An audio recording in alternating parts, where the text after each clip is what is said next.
Орой мэдрэг үзэгчтэй үзэгч та бүхний шинэ 7 хоногийн ажил үйлсэд амжилт хүсье. Таваагаргийн цагийн урт мэдээллийн хөтөлбөр эхэлж байна.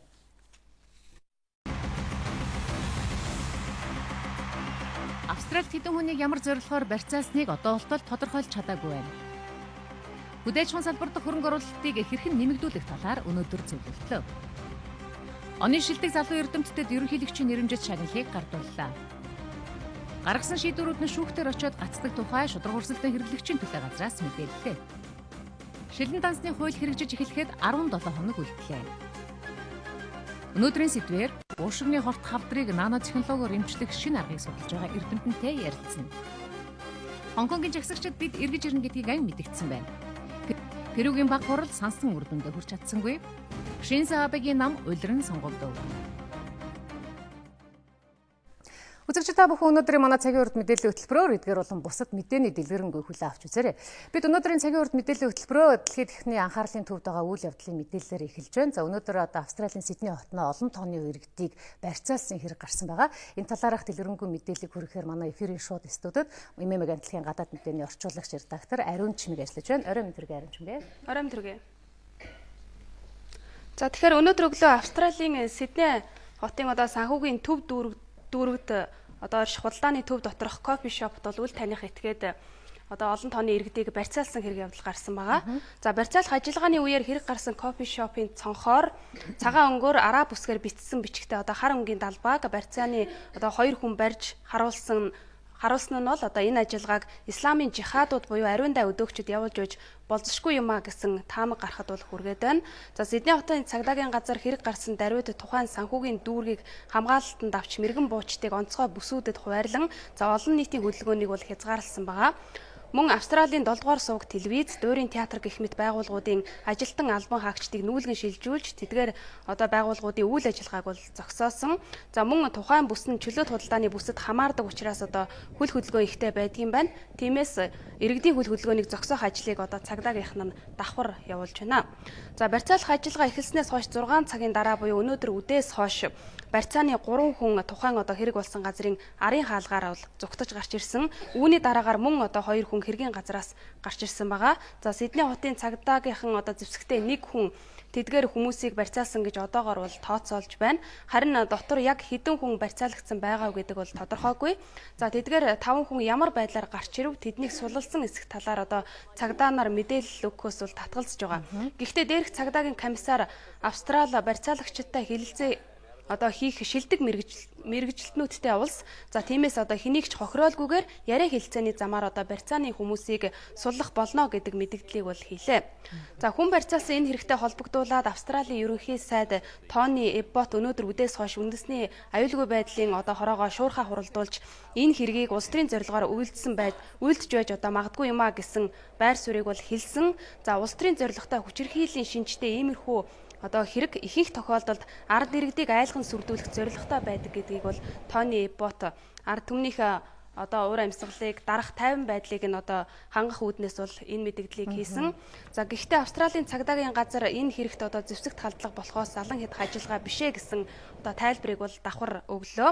За хэргийн газраас зугтаж гарч ирсэн хүмүүсийг бол цагдаа нар хамгаалалтандаа авч хэрэг болсон газрын нөхцөл байдлыг тодорхойлоход дэмжлэг авах үүднээс бол мэдээлэл авах зарчмаар мэдүүлэг авч байна. За цагдаа нар барьцаалах ажиллагааг аль болох хүний амь насанд хүрэхгүйгээр таслан зогсоох үүднээс бол өндөржүүлсэн бэлэн байдалд бол ажиллаж байна.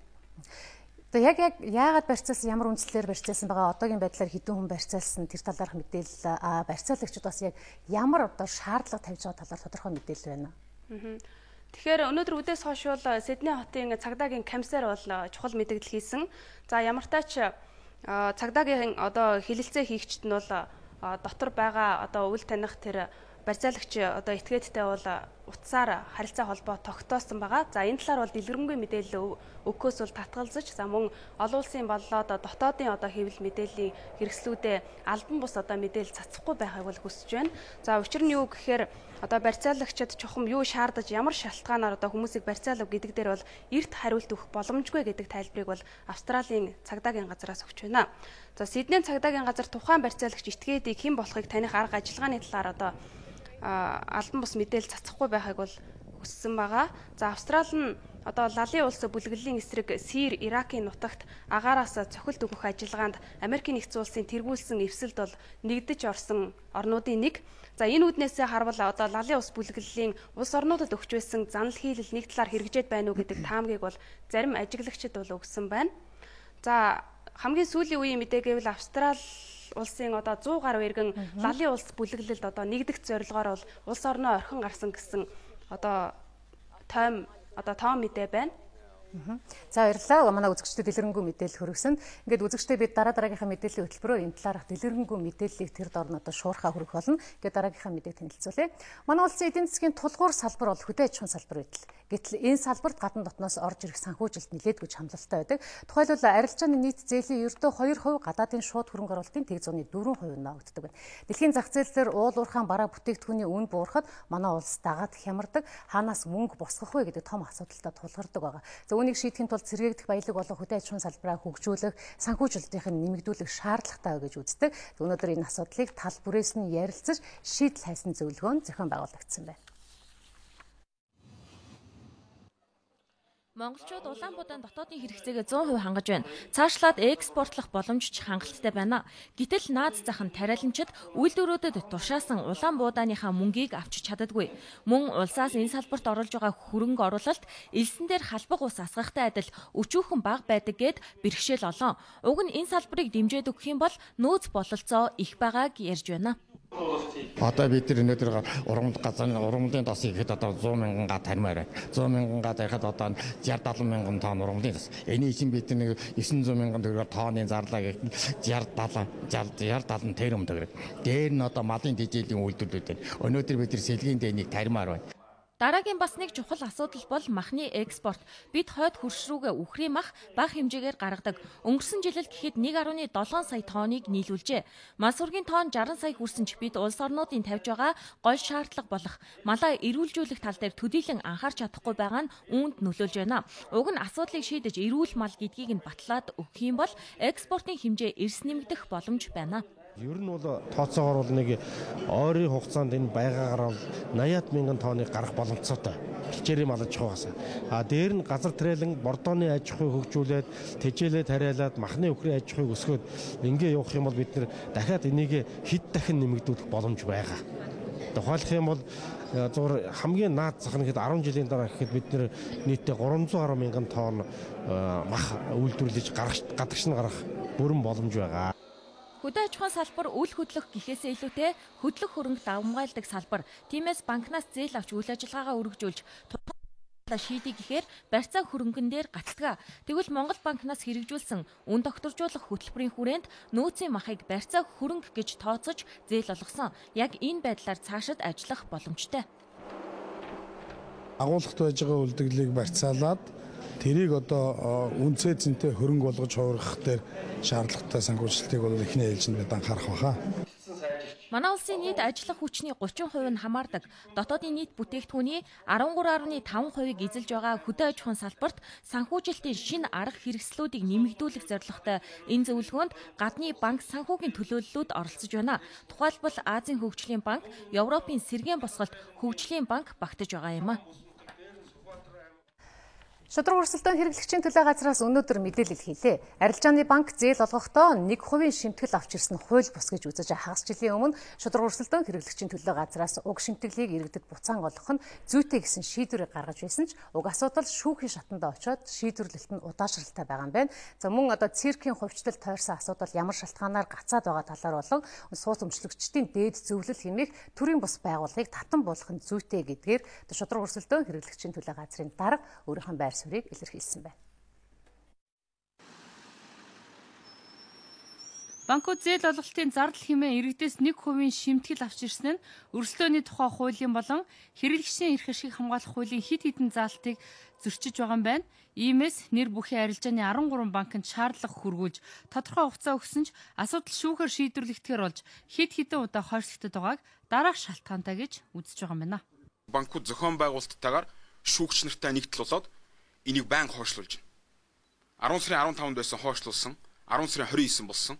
10 сарын 29-наас дахиад шинэ нэхэмжил гаргаад шүүх хурлыг 12 сарын 9-ний өдөр тавуулсан. Дахиад ямар нэгэн шалтгаан хэлээд энэ нөхдөд хойшлуулж байна. Тэгээ өнөөдрийг хүртэл шүүх хурл болоогүй. Одоо миний мэдж байгаагаар 12 сарын 24-ний өдөр болох болохгүй тодорхой нэг иймэрхүү байж байна. Энтэй холбогдож гарах хэрэгцээ үр дагавар нь юу вэ гэхээр хэрвээ манай талд шүүхийн шийдвэр гарах юм бол өнгөрсөн 3 жилийн хугацаанд иргэдээс хэрвээ зээл олгоод тэнцэнээс 1% авсан бол тэрийг буцааж ийм хэрэгцээ үр дагавар үүсэх юм аа. Энэ бол хэдэн их 80 төгрөгөөр яригдах асуудал байхгүй. Улсын циркийн хувьчлалын тухайд менежментийн хувьчлалд анх ялахдаа амласан шигэ циркийг зөвхөн циркийн зориулалтаар ашиглах ёстой. Хэрвээ ингэж чадахгүй бол улсад буцаан үг гэсэн шаардлагыг тавьсан ч хариуцж байсан яам нь олон төрийн өмчийн хороо уг асуудлыг шийдвэрлэх сонирхолгүй явж ирсэн нь асуудлыг гацаа шалтгаан болж байгаа юм байна. Өмч өвчлөлийг шууд буцаах нь төр хувийн өмчлийн хооронд суур харилцаанд тогтворгүй байдал айдас хүйдэс авчрах магадaltaй тул хувьчилсан хувьчлалыг хүчингүй болгох тухай тус асуудалд яам оролцохгүй гэж иймж өгсөн. Тэгээ 2014 оны 9-р сарын 10-ны өдөр төрийн өмчийн хорооны даргын тушаалаар ажлын хэсэг байгуулсан. Ажлын хэсэг нь төрийн өмчийн хорооны бүтцийн өөрчлөлтийн газрын дарга тухайн үед газрын дарга байсан Батгэрэл мөн ахлах мэрэгжилтэн Ирвгийл хамгийн газрын хуулийн мэрэгжилтэн Ган Эрдэнэ нарийн бичгийн дарга Батчулуун энэ 3 сарын хугацаанд энэ ажлын хэсгийг хуралдуулъя гэж манай хас зөндөө хүсэлт тавьсан. Гэвч харамсалтай нь энэ хүслүүд бүгд талаар болсон. Мөн сууц өмчлөгчтэй холбооны дээд зөвлөл хэмээх улсын хурлын гишүүн Аривны удирддаг төрийн бус байгууллага нь сууц өмчлөгчтэй холбоонуудаасаа 568 сая төгрөгийн татвар авсан нь хууль бус учраас уг байгууллагыг татан буулгах асуудлаар шударга өрсөлдөөн хэрэглэгчдийн төлөө газраас шүүхэд хандсан ч ахиж татвар авахгүй төрийн бус байгууллагыг нь хിവэр үлдээнэ үү гэж амлан 2013 оны 7 дугаар сарын 3-нд эвдэрлийн гэрээ байгуулсан байна. Гэтэл эвдэрлийн гэрээнээс хойш дахин татвар авсаар байгаа учраас сууц өмчлөгчтэй холбооны дээд зөвлөлийг татан буулгах асуудлыг ахин тавина гэдгээ магнаа дарга мэдгдсэн юм а.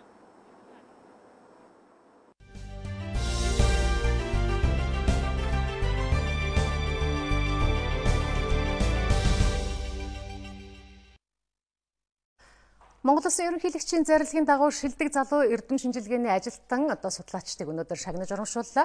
Залуу судлаачдын шагналыг эрдэм шинжилгээ судалгааны салбарт ихтгэл үнэмшлээрээ зүтгэж эх орондоо төдийгүй их дэлхийн хүмүүст хэрэгтэй бүтээлийг төрүүлж яваа 3 залуу судлаачид олгосон байна. Монгол Улсын ерөнхийлөгчийн нэрэмжит оны шилдэг залуу эрдэмтний шагнал хүртсэн Алтан цул манай орны ховордож байгаа эмийн ургамлын төрөл зүйлийг судалдаг. Эмийн ургамлын хэрэгцээ өдөр бүр нэмэгдэж байдаг. Харин тэдгээр ургамлыг биотехнологийн аргаар их хэмжээгээр гаргаж авах боломжийг Алтан цул судалжээ. Одоо чихэр өвс, эмийн бамбай, цагаан цэн, одоо эгэл годлын өвс гэдэг юм одоо нэгэн ховорцсон эмийн ургамлын чиглэлээр судалгаа ажил хийгээд тодорхой амжилтанд хүрсэн байгаамаа.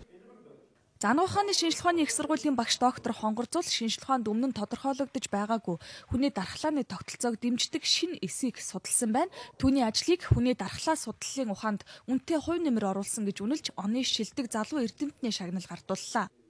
Практикт нэвтрүүлэхэд бол хэрэгтэй юу нэхээр тухайн судалж олж нээж мэдсэн эс маань болохоор одоо эргэтэн эд гэмтсэн байлаа гэхэд тухайн эд эрхтний нөхөн төлөвчлөлтөнд гол үүрэгтэй. Монгол Улсын их сургуулийн багш доктор Соёл Эрдэнэ байгаль хамгааллын чиглэлээр 2 ч суур судалгаа хийжээ. Цагаан алтны элемент дэлхийн хамгийн хол цэг хүртэлх Антарктидд хүртэл нөлөөлж уур амьсгалын өөрчлөлтөд оруулж байгаа тухай судалгаа нь сонирхолтой болсон гэлээ. Түүнээс гадна говийн бүсийн агаар дах тоосонцрын хортой хүнд элементийн судалгаа хийсэн байна. Цагаан алтны бүлгийн элементүүд чинь нөгөө үнэтэй ховор элемент гэдэг утгаараа хүмүүс гоёл чимэглэлд их ашиглан. Тэрнээс гадна химийн үйлдвэрлэлд маш их ашигладаг. Хүний үйл ажиллагаанд хэрэглэгдэж байгаа цагаан алтны бүлгийн элементүүд дэлхийн агаар мандалд тархаад одоо бүр глобал хэмжээний бохирдол үүсээд тэр нь агаарын шинжилж шилжилтээр дамжаад хамгийн хол байдаг Антарктидад очиж тунцсан байна гэдгийг анхудаа илрүүлсэн байна. Монгол Улсын ерөнхийлөгчийн зарилгаар 35-аас доош настай залуу эрдэмтдэд энэ шагналыг олгодог. Энэ жилийн хувьд хүн төрөлхтний өмнө тулгарсан нийтлэг сорилт болоод байгаа уур амьсгалын өөрчлөлт, байгаль орчны сэдв, ангахооны чухал сэдв болох хүний дархлаа, ховордсон ургамлын нөөц нэмэгдүүлэх зэрэг далайцтай сэдвүүдийг залуу эрдэмтэд барьж авч судалгаа хийж байгааг шинжилгээ ухааны салбарынхан онцолж байна. Хорооны төргийн үзэгчтэй сая 5 хүн Монгол Улсын ерөнхийлөгчийн нэрэмжит залуу эрдэмтний шагналыг 3 залуу эрдэмтэнд гардуулан өгсөн тухай мэдээллийг үзлээ. Тэгвэл бид нар өнөөдрийн сэдвээр улс төрч аль эсвэл олонний танил хин нэгэн хүнийг бол ураагүй байгаа. За өнөөдөр бид нар яг энэ хор тавдрыг эрт үед нь илрүүлэх нано технологи дээр ажиллаж байгаа судлаач Эрднийг үрсэн байгаа. Танд ороо минь түргээ. Тэр эхлээд та манай үзэгчдэд өөрийгөө товч танилцуулна уу? Намайг Эрдэнэ гэдэг. Би Монгол Улсын их сургуулийг нефтийн хэмжээ мэргэжлэр төгссөн.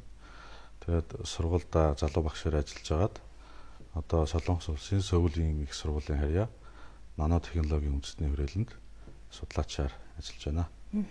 Манайд бол ер нь уушигны өвчлөл маш их байдаг л да. Нас оролтоор уушигны хор тавдарч гэсэн өндөр байр эзэлдэг юм билээ. Тэгэхээр өөрөө бол яг энэ уушигны хавдрыг эрт үед нь илрүүлэх нано технологи гэсэн судалгааны ажил дээр ажилласан гэж сонссон. Энэ яг ямар судалгааны ажил вэ?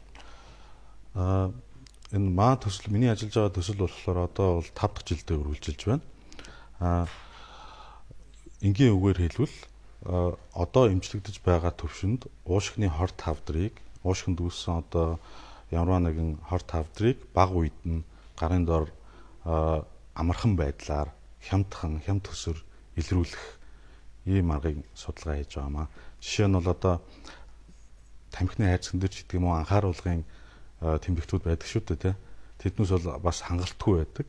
Энэ дээр бол нэмэгдээд бол тэрэн дээр нэг илрүүлэгч наачих юм байна. Тэгээ хажуу талд нь нэг тестертэй. Тэгээ тэр тестер дээр тестерийн хажууд нэг зүү байна гэж бодъё л да. Тэрэн дээр өндөгнийхөө хурууныхаа өндөгний аль нэг хэсгээс цус аваад одоо дарахад тэрний өнгө нь хувирах хэвээр. Тэгээ тэр өнгөний хувирлаар нь одоо уушгинд хавдрынхаа хэмжээг бага үед нь илрүүлэх ийм судалгаан дээр явж байгаамаа. Одоо их судалгааны ажил ямар шатандаа явж байгаа? Хизээ ер нь үйлдвэрлэл нэвтрээд эхлэх боломжтой? Түрүүнээс энэ маа төслийн зорилго бол эцсийн бүтээгдэхүүн үйлдвэрлэх байдаг. Тэгээд одоо бол судалгааны ажил бол яг эцсийн шатандаа явж байна. Судалгааны үйлдвэрлэлд одоо эцсийн шат гэдэг нь одоо хүн дээр турших шат шүү дээ, тийм ээ. Лабораторийн судалгаа, тэгээд дараа нь амьд организм дээр турших туршилт, тэгээд хамгийн эцэст нь бол хүн дээр турших үйл процесс байдаг. Тэгээ манайх бол одоо хүн дээр турших процесс руу орсон явж байна. Үйлдвэрлэлийн төвшөнд бол үйлдвэрлэх асуудлыг бол тухайн цаад компаниуд нь л одоо патент гаргах ч юм уу тэгэл шийдэгдэл цаашаа явах л та. Тэр бол менежментийн багтай холбоотой асуудал. Манай Монголд бол илгэний өвчл маш өндөр байдаг. За энд яг нэг холбоотой тоо баримтыг дуртахад жилд ойролцоогоор 2700 хүн яг энэ илгэний одоо хор тавдраар нас ордог гэсэн судалгааны тоо баримт гэдэг юм байна. Өөрөө бас яг энэ илгэний хор тавдрыг эрт үед нь одоо онцлоход нано технологийн судалгааны ажил хийж байгаа гэсэн. Яг энэ ямар ажил юм бэ? Энэ ажлынхаа яг товч танилцуулах юм бол жишээ нь биднүүсийн яг синтез гаргаж авсан 200 нанометр хэмжээтэй юм бүтээгдэхүүн байдаг. Тэрийг одоо энгийнээр хүний судас руу одоо цус руу шахачих нь шүү дээ, тэгээд тэр бүтээгдэхүүн нь болохоор яг хавдартай илгэний тодорхой хэсэг дээр очиод илгэний одоо тухайн хавдар байх юм бол тэрийг нь алдуулаад авчна гэсэн үг. Тэгээд цуснаас нь жоохон тасалж аваад тэрэн дээр шинжилгээ хийхэд хэрвээ хор тавдрын вирус байх юм бол тэрийг таньжуулна гэсэн. Тэгээ энэ нь бол одоогийн яг ашиглаж байгаа одоо MRI ч гэдэг юм уу, ELISA ч гэдэг юм уу, одоогийн ашиглаж байгаа хор тавдрын одоо багажнуудаас багажны хувьд бол хамаагүй бага, жижиг болсон авар хэмжээний хувьд. Хүчин чадлын ямар ах вэ? Хүчин чадлын хувьд бол ерөнхийдөө том хүчтэй багаж нартай дүүх үүс. Гэхдээ одоогийн төвшин тэтгэрийг арай гүйцэхгүй байгаа. Гэхдээ нэг давуу тал нь болохоор өөрөө тэрийг тээвэрлээд аваа явцдаг учраас заавал тэр эмнэлэг дээр очиж одоо шинжилгээ шаардлага байхгүй юм болсон байна. Таны ажиллаж байгаа хүрээлэн бол анхаахын чиглэлээр маш олон судалгааны ажил хийдэг.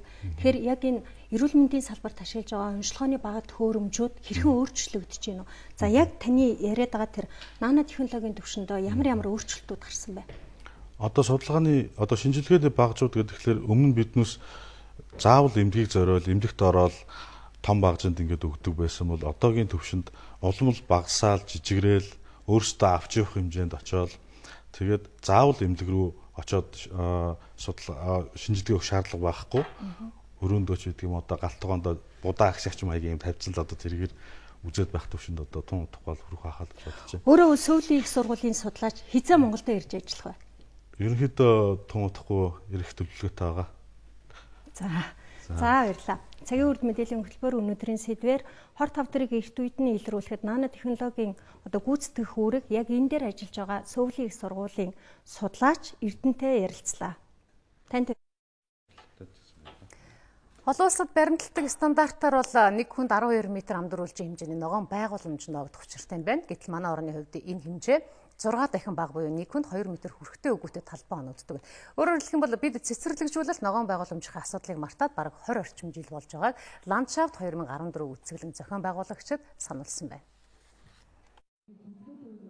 Чингэлдээ дүүрэгт байрладаг 103 дугаар цэцэрлэгт 280 хүүхэд хүмүүжих ёстой ч өнөөдрийн байдлаар 630 гаруй хүүхэд сургуулийн өмнөх боловсрал эзэмшдэг байна. Яг энэ асуудлыг олж харсан хоёр оюутан тус цэцэрлэгийн цэцэрлэгжүүлэлтийг хэрхэн шийдэж болохыг өөрсдийн бүтээлдээ тусгажээ. Тэд ангидаад авчууган суудаг бяцхан жаалуудыг нас насных нь онцлог тохируулсан тоглоомын талбай, ногоон байгууламж, цэцэрлэгт хүрээлэн ингэж бүтээхээр төлөвлөсөн байна. Хүүхдүүдийн тоглоомыг хангалттай гаргаж гисэн. Тэгээ энэ дээр 3 хэсгээр одоо манай цэцэрлэг бүрдсэн байгаа. Энэ дээр нь болохоор эцэгхийн амрах хэсэг гээд байгаа. Эцэгхийн амрах хэсэг бол хүүхдүүдийг ямар нэгэн байдлаар эцэг нь авах ч юм одоо хөргөж болохоор эсвэргэж өгдөө шүү дээ тий. Тиймэрхүү болохоор эцэг нь хүлээж суух ч юм уу тиймэрхүү одоо газар хэрэгтэй. Тийм болохоор тиймэрхүү одоо тэр хэсгээрээ цэгэр юм нэг сарвчтай тиймэрхүү сандал ширээнүүдийг төлөвлөсөн байгаа. Бид бол ландшафтны өрнөлтөд бол содон хөшөө маань бол нөгөө цэцэрлэгт хүрээлэн паркт бол ерөнхийдөө бол содон хөшөөг байрлуулснаа тухайн орчны нөгөө төгнийг үзэгдэх орчин бас сайжрах. Ингээд тэр талаар ерөнхийдөө бол содон хөшөө. Тэгээд дээрээс нь содон хөшөө нь бол яг нийгэм тулгамдж байгаа асуудлыг те зөв талаас нь одоо ингэж харуулдаг юм. Эсвэл бол буруу талаас нь ингэ харуулдаг юм. Энэ үднээс бол ингэж цэцэрлэгт хүрээлэн бол ингэ паркт бол тавих боломжтой. Манай улсын нүүр царай болсон Улаанбаатар хотод ландшафтын архитектур буюу гадна талбайн төлөвлөлт огт хийгддэггүй гэж болно. Гэтэл хамгийн ойрын хөрш Хятад улс ландшафтын архитектурыг урлаг болтол нь хөгжүүлсэн байдаг. Ганцхан жишээ дурдахад 5 км-ийн наан цаана байдаг. Замын үд ирээний ногоон байгууламжийг харьцуулахад л дүр зураг нь тодорхой харагдана гэдгийг энэ салбарынхан онцлоо. Миний хийсэн бүтээл гэх юм бол энэхүү орон сууцны хорооллыг ногоон байгууламжийг ашиглан голын 1-р дэнж дээр буюу уулын бэлд энэхүү орон сууцаа төлөвлөжсөн байгаа. Тэгээд энэхүү орон сууцныхаа хороололт одоо хүүхдийн тоглоомын талбай мөн залуучууд одоо цагаа зөв боловсон өнгөрөөхийн тулд ногоон байгууламжтай амралтын хэсэг спортын талбайг төлөвлөжсөн мөн одоо хөгжсөн настай хүмүүс зориулсан амралтын талбайг бас тусдан зориулжсэн байгаа. Тэгэхээр ландшафтыг хийхэд Монголд мэргэжлийн боловсон хүчин байна. Гол нь харин яаж нийлж ажиллах гэдэг нь гол хэвгүй юу. Одоо жишээ нь ингээд мэргэжлийн одоо энэ ямар улс орон хөгжигдөө шүү дээ. Зөвхөн их сургуулиасаа хөгждөг байхгүй юу. Их сургуультайгаа нийлж ажиллаж байж. Тэгэхээр одоо манай энэ төрийн албан хаагчид их сургуультайгаа яаж нийлж ажиллах юм те. Одоо нэг зургийн төсөл байдгийн бол одоо энгийн наазах нь бидний дээр нээж бүрэн боломж шүү дээ. Манай улсын чиглэлээр мэрэгжилтэн бэлтгээд 15 жил болсон энэ хугацаанд 280 гаруй мэрэгжлийн архитектур бэлтгэжээ. Гэтэл эднээс мэрэгжлээр ажиллаж байгаа нь цөөхөн байна. Өөрөөр хэлбэл ажлын байр тэр бүр байдаггүй. Улс орны хөгжлийн гарц нь оюунлаг толгоонуудаа ашиглах байдаг. Өөрөөр хэлбэл шинжлэх ухааны үндсэлтэйгээр ямар нэгэн зүйлийг хийх учиртай. Гэтэл өнөөдөр таарлцсан газраа мод тарж ургасан үгэд нь санаа тавьдаггүй гаж тогтолцоо байгааг судлаачид хэллээ. Тиймээс ирээдүйн ландшафт архитектурч болох 120 гаруй оюутны бүтээлийг бодит амьдралд хэрэгжүүлэх зорилготой энэхүү үзэсгэлэн зохион байгуулсан байна.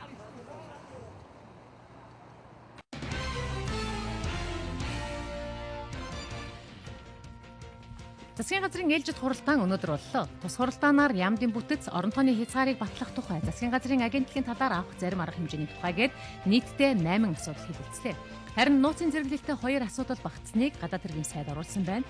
Хуралдааны талаар маргааш мэдээлэл өгнө. Шилэн дансны тухай хууль шинэ оны 1 сарын 1-ээс хэрэгжинэ. Энэ хууль хэрэгжиж эхэлснээр төсөв ерөнхийлөн захирагчид зарцуулсан 1000 төгрөг болгоныхоо төлөө хариуцлага хүлээх болно. Тодорхойлох юм бол төсвийн хөрөнгийг үр дүнгүй төсөл хөтөлбөрт зарцуулах юм бол төсөв ерөнхийлөн захирагч хуулийн өмнө хариуцлага хүлээнэ гэсэн үг. Хууль хэрэгжиж эхлэхэд 17 хоног үлдээд байна. Нийслэлийн төсвийн хөрөнгө оруулалтаар Баянзүрх дүүргийн 19 дугаар хорооны нутаг дэвсгэрт баригдах дунд сургуулийн барилгын траст орсон нэг иргэн Баянзүрх дүүргийн 8 10 дугаар хорооны нутаг дэвсгэрт баригдаж байгаа Амгалан дулааны станцын хос шугам, үерийн ус, бохирын ус зайлуулах шугамын траст орсон нэг иргэний өмчлөлийн газар болон үйл хөдлөх хөрөнгийг баталж траст өртсөн 2 иргэнд 570 сая төгрөгийн нөхөн олгор олгохоор боллоо. Уг хөрөнгийг нийслэлийн хөрөнгөөс санхүүжүүлэхээр болсон байна. Нийсийн нутаг дэвсгэрт хараа хяналтгүй яваа гэр орноосоо дайцсан хүүхдүүдийг илрүүлэх, боломжтой бол гэрт нэргүүлж өгөх, эсвэл халамж хасрамжийн үйлчилгээнд хамруулах нэгдсэн арга хэмжээг 12 дугаар сарын 16, 17-ны өдрүүдэд зохион байгуулахар боллоо. Төвийн 6 дүүргийн гудамж, зах, орц, хонгол, хоолны газар, кинотеатр, PC тоглоомын газар бол мөн эрсдэл өндөртэй газруудад хараа хяналтгүй явдаг, гар дээрээс жижиглэн худалдаа эрхэлдэг, зах, олон нийтийн газар гуйлга гуйдаг зэрэг хаяг нь тодорхой болон тодорхойгүй байгаа 18 нас хүртэлх хүүхдүүдийг хамруулахар болсон байна.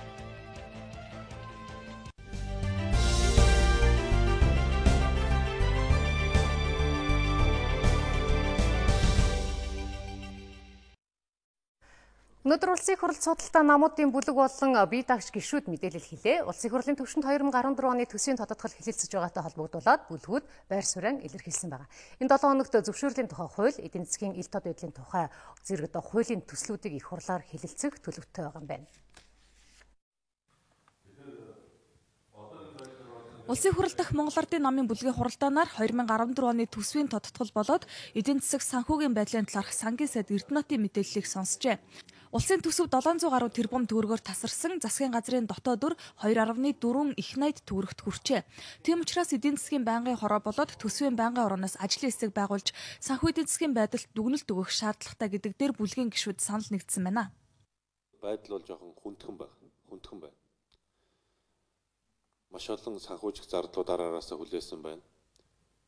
Хөрөнгө оруулалтын гүйцэтгэлд маань өнөөдрийн байдлаар 63% явж байгаа.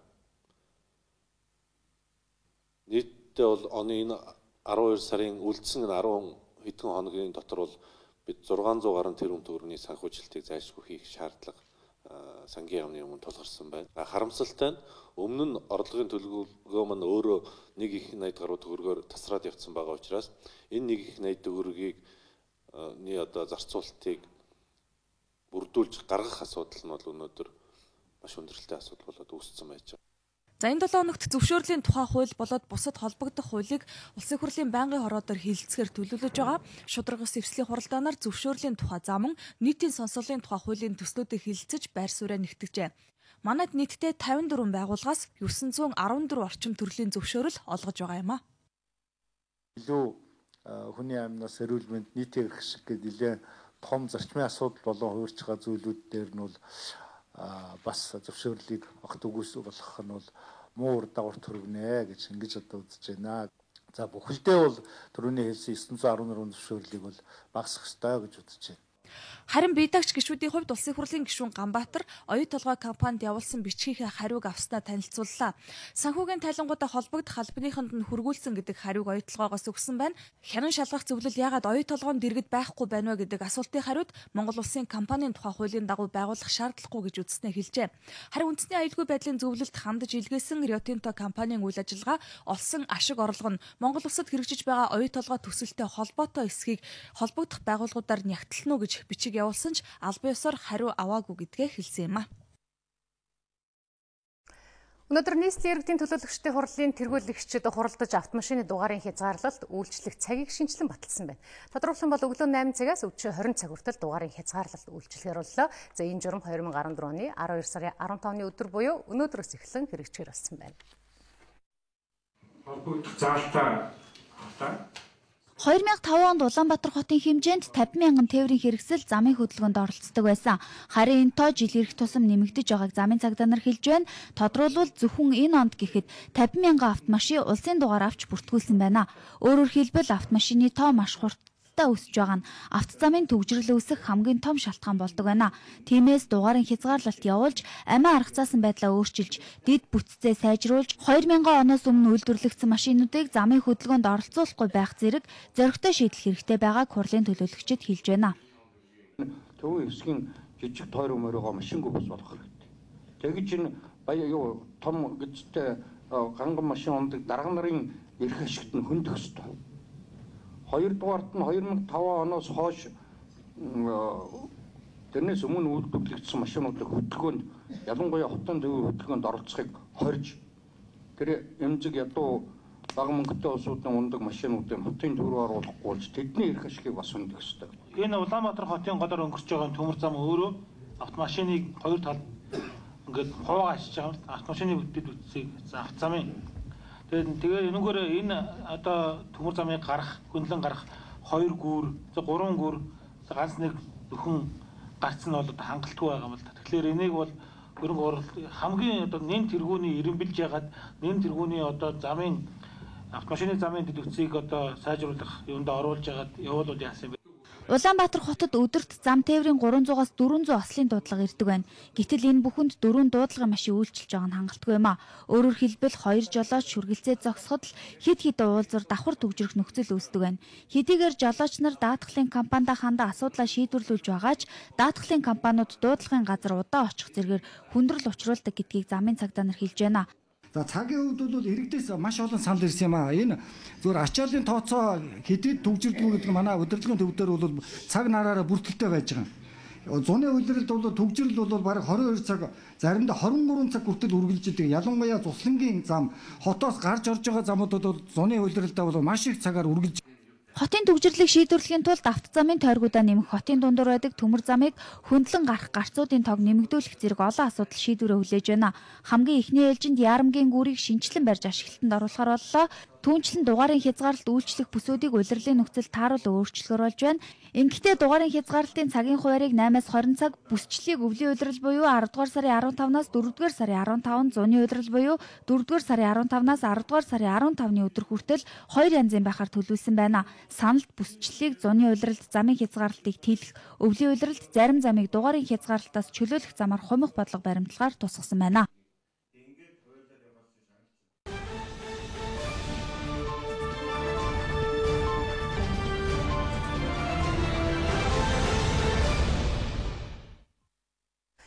Манай цагийн мэдээллийн хөтөлбөрийг сонгон үзэж бидэнтэй хамтаага үзэгч та бүхэнд баярлалаа. Дараагийн мэдээгээ танилцуулъя.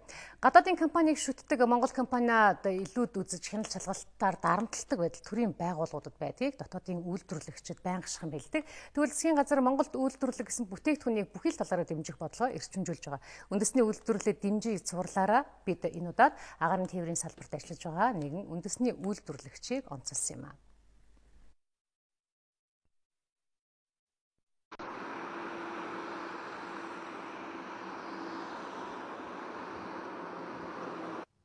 Тэгэхээр эдийн засаг хүнд байгаа гэж хаасаагүй ярьж байгаа. Яг энэ үед үндэсний үйлдвэрлэгчдэд дэмжих, эдийн засагт хамгийн чухал үүрэгтэй Монгол компаниудаа үндэсний үйлдвэрлэгчдэд дэмжих, тэдэнд итгэх, иргэдийн итгэл, хэрэглэгчдийн итгэл чухал байгааг бид хүнддэг.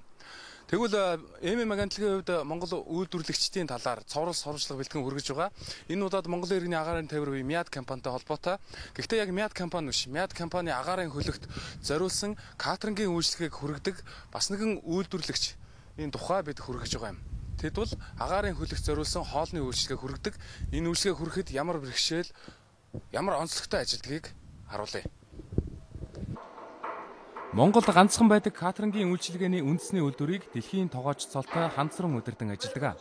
Анх 1978 оноос эхлэн Монгол улсад айлчилж байгаа дэлхийн орнуудын төрийн тэргүүн нарын хоолыг бэлдэж эхэлсэн ханцран тогооч болон түүний үйлдвэрийн хамт олон өнөөдөр МИАД компани бүх нийслэгт зориулсан хоолыг бэлддэг юм а.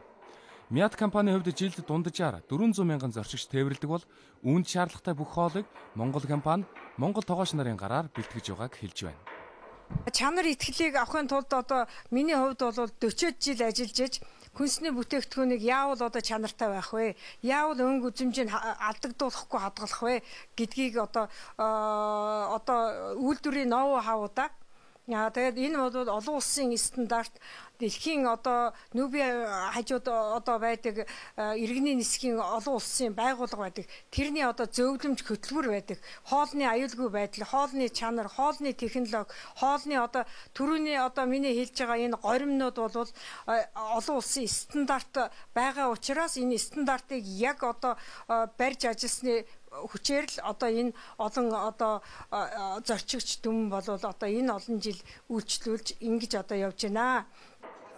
Нисхийн хоол юугаар онцлог байдаг вэ гэж тодруулахад хамгийн гол нь аюулгүй байдал чанар гэж хариуллаа. Дэлхийн болон Монголын тусгай стандарт 50 гаруй орчим дамжлага хяналтын дараа эдний бэлтгэсэн 100 гаруй төрлийн хоол эзэндээ хүрдэг байна. Тухайлбал Нүхт Тур компани катерингийн төв нь хоолны үйлдвэр, шинжилгээний лаборатори, гайлын хяналтын бүс, аюулгүй байдлын гээд олон хэсэгтэй. Жишээ нь тогооч нарын хоол бэлтгэж дуусах хүртэл өрөөг нь битүүмжилдэг байна. Бусад хүмүүс бодохдоо зүгээр хоолыг хийгээл савлаад ингээл онгоцон төгчдөг гэж ойлгодог бол энэ бол тийм биш. Яг гэвэл яг цаг минутаа градустай савлах, боловсруулах, хөргөх, одоо боох гэл энэ бүх шат амжилтууд тусгай стандартын дагуу явдаг. Тийм ч учраас энэ хоол бол ердийн шууд аваад идэх хоолтой адилгүй. Яг агаарт гарч идэж байгаа хоол учраас нэг агарын даатал янз бүрийн бас ингэ байдаг учраас онгоцны хоолны стандартыг маш сайн мөрдөх хэрэгтэй. Гадаадын зарим нислэгийн компани хуучин хоолоо монголчуудад өгч байхад мэргэжлийн хяналтын шалгадаггүй хэрнээ үргэлж шинэ хоол үргэж байгаа үндэсний ганц компани байнга шалгаж өөсөв ирж хайж байдгийг ханцрын захирал хэлж байлаа. Гэсэн ч Монголын катерингийн үйлчилгээг дэлхий хүлээн зөвшөөрчээ. Дэлхийн 175 орны энд нэр дэвшиж бүтээгдэхүүнээ нэр дэвшээд 4 удаа нэр дэвшүүлж Лондонд болсон хамгийн сүүлчийн шалгаруулалтаар 84 орноос 2 дугаар байранд манай Монгол улсын үндэсний хоол Чингис хаан бууз бол 2 дугаар байранд орж дэлхийн брэнд болсон.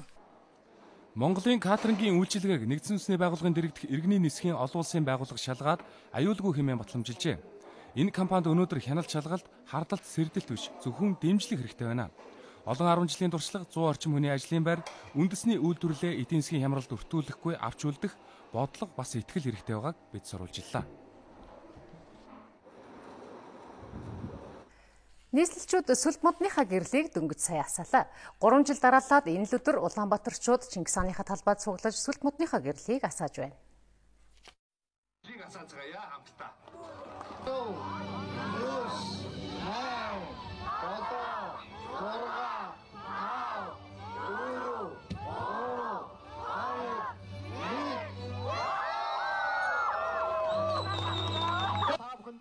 Нийслэлийн сүлд модны гэрлийг Олимпийн аварга Бадар ууган иргэдтэй хамт асаалцсан юм а. Таны ярьж байгаа энэ сүлд модоор төв талбайгаа нийслэлчүүд 5 дахь жилдээ чимж байгаа юм а.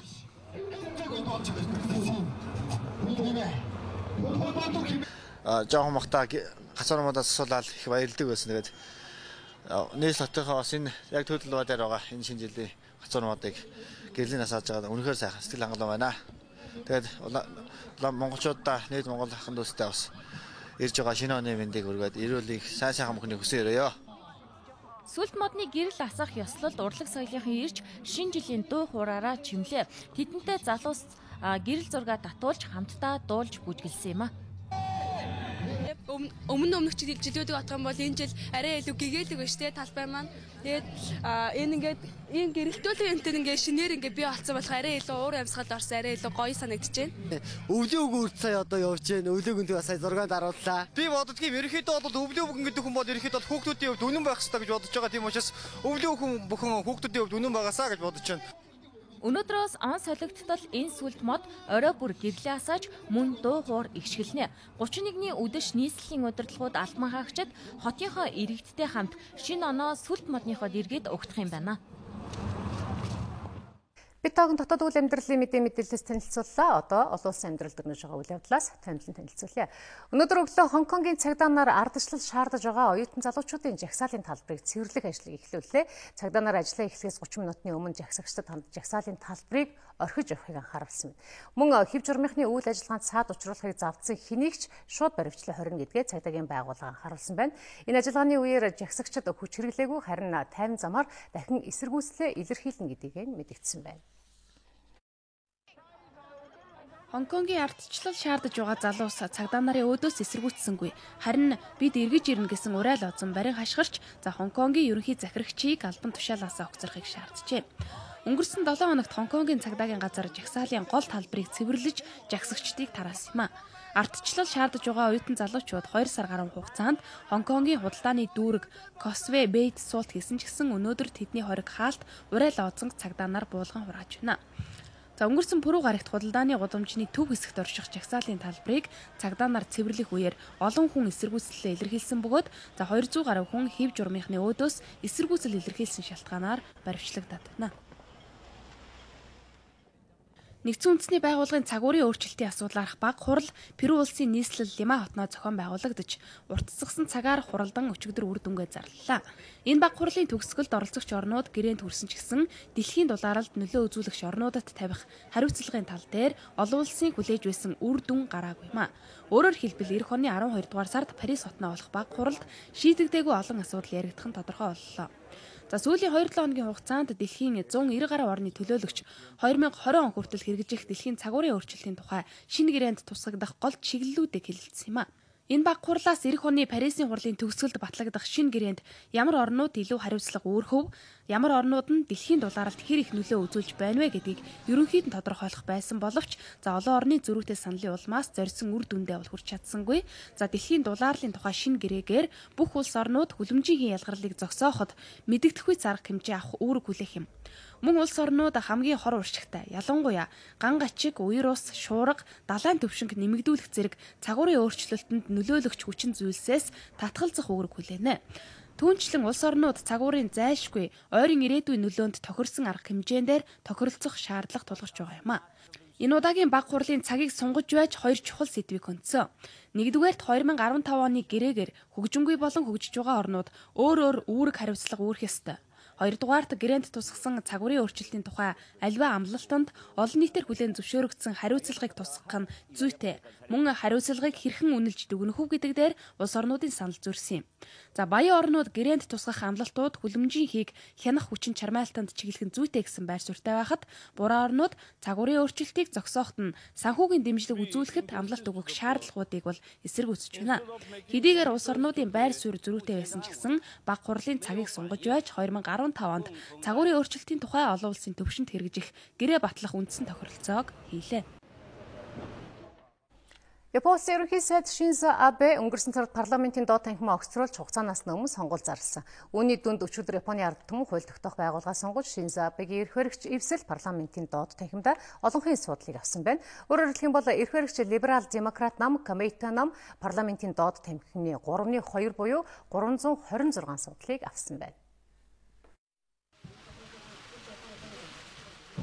Урьдчилсан сонгуулийн эрт муу 53.3%-тай гарсан ч гэсэн хууль тогтоох байгууллага анхан шатны санал хураалтаар бүрдүүлж чадсан юм а. За энэ сонгуулийн үр дүн Японы ард түмэн ерөнхий сайд Шинзо Абегийн Abenomics хэмээх эдийн засгаас сэргээх бодлогод ихээхэн найдвар тавьсны илэрлэл юм а гэж зарим шинжээчид дүгнж байна. Гэхдээ Шинзо Абегийн засгийн газарт эдийн засгийн зохисонгүй байдлаас гарах, хүн амын тоо буурах, насжилт нэмэгдэх зэрэг олон асуудал тулгарч байгаа. За Шинзо Абегийн засаг 2001 онд болсон байгалийн гамшигын дараа хаагдсан цөмийн цахилгаан станцуудын үйл ажиллагааг сэргээх шийдвэр гаргасан нь ард түмнийхээ дунд нэг их дэмжигдэхгүй байгаа юм а. Мөн Японы улсын үндсэн хуулинд өөрчлөлт оруулж цэрэг батлан хамгаалах салбарын хүчин чадлаа нэмэгдүүлэх бодлого баримталж байна. За энэ удаагийн сонгуулийн түүхэн ялалт Абегийн үндсэн хуулиндаа өөрчлөлт оруулах урт хугацааны хүч чармайлт, за улс төр эдийн засгийн шинжилтүүдээ хийх боломж үндсэндээ ногоон гэрлэр нээгдэнэ гэж улс төр судлаачид дүгнж байна. Шинзо Абе эрх баригч эвсэл нь ялалт байгуулсны дараа ч гэсэн өөрийн санаачилсан эдийн засгийн хөтөлбөрөөр эрчимжүүлэх шинэ мандатын төлөө парламентаа огцруулсан гэдгээ хүлээн зөвшөөрч мэдэгдэлдээ энэ тухайгаа онцолсон юм а. Японы улсын бизнесийн салбарынхан Шинзо Абегийн нам сонгуульд түүхэн ялалт байгуулсныг таатаагаар хүлээн авч Абег эдийн засгийн шинжилэлтэд хурдан явуулахыг уриалж байна. За Японы бизнесийн холбооны ерөнхийлөгч Японы улс дефляцаас гарах, эдийн засгийн тогтвортой өсөлтийн замд орох чухал үедээ тулгарч байгааг онцоллоо. Мөн бусад орнуудтай эдийн засгийн түншиллийг сурталчлах шаардлагатай байгааг Японы бизнесийн хүрээнийх ярьж байна. Түүнчлэн эдийн засгаа өсгөх, нийгмийн аюулгүй байдлын тогтолцоог өөрчлөх шинжилтүүд хийх, бичил бизнесийг дэмжих нь за Шинзо Абегийн эрх мэдлийг хамгаалах хөшүүрэг болох юм а гэдгийг Японы бизнес эрхлэгчид чухалчилж байна. Парис хотын Гранд Паласын үцэглэнгийн танхимыг зуул сарын баярт зориулан мөсөн гулгуурын талбай болгон өөрчилөн засжээ. Жил бүрийн 12 дугаар сард Парис хотын энэхүү том ордныг өвлийн улирлын уур амьсгалд түр хугацаагаар шилжүүлэн мөсөн гулгуурын талбай болгон өөрчилдөг юм байна. Франц улсад хамгийн томд тооцогдох энэхүү мөсөн гулгуурын талбайд зуул сарын үеэр 250 гаруй мянган хүн гулгадаг бөгөөд за өдөрт 10 мянган хүн энэхүү мөсөн талбайд гулгаж цагийг зугаатай өнгөрүүлдэг юм байна. Мөсөн талбайг зассан удирдлагуудынх нь ярьж байгаагаар зуул сарын үеэр энэ талбайг шөнийн 2 цаг хүртэл нээлттэй байлгадаг юм байна. За зуул сарын баярын үеэр Парис хотын хүүхэд залуусын очих дуртай газар болдог энэ мөсөн талбай 12 дугаар сарын 14-өөс эх оны 1 дугаар сарын 4 хүртэл олон нийтэд нээлттэй байх нь. Одоо үзэгчид та бүхэнд ойрын өдрүүдийн цаг агарын урдчилсан мэдээг хүргэе.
Битаахан цагийн урд мэдээллийн хөтөлбөрийн даваа гарагийн дугаарыг хүргэлээ. Үзэгч та бүхний маргаашин ажил үйлсэд амжилт хүсье.